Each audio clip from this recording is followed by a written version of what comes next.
kam hyrë politikës për të bërë më të mirën. I përkas një forcë politike që kam shetur gjithmonë shqiptarët.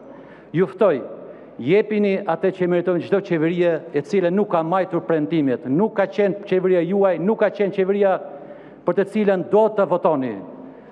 Ju ftoj, zoti drejtues politik, bashkarisht le të shohim se çfarë ka sot nevojë Kuksi dhe çfarë i keni bërë duke ndruar radhën çdo 2 vite me deputet dhe me njerëz të cilët as nuk e njohin Kuksin, as nuk e njohin zhvillimin, por e kanë shkatruar dhe i kanë dhënë të vetmen mundësi, të vetmen alternativë. Atë të largimit, atë të diskreditimit, atë të dhunimit, për të cilën sot çdo shqiptar shkon të në Kukës apo në Kosovë me 0 kosto, do duhet të paguaj 18.000 lek, 18.400 lek, me 2 trar për të parë Kuksin, për të parë Kosovën.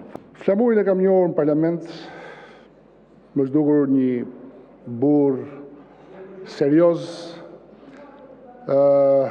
i matur, pa çka se nuk e kam dëgjuar të flasi në këtë foltore, dhe natyrisht që do ballafaqohemi edhe me kuksianët po deshe,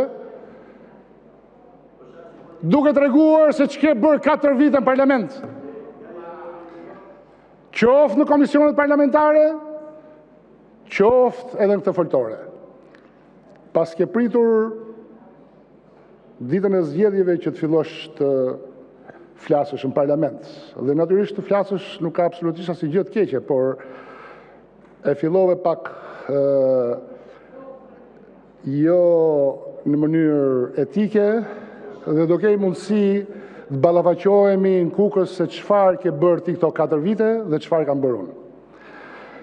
Kuksi nuk ka nevojë për turista, qoftë edhe me origjinë kuksiane, tropojane, sepse bashkë do të tregoj disa sondazhe se ç'mendojnë kuksianët për ata që i kanë përfaqësuar në parlament.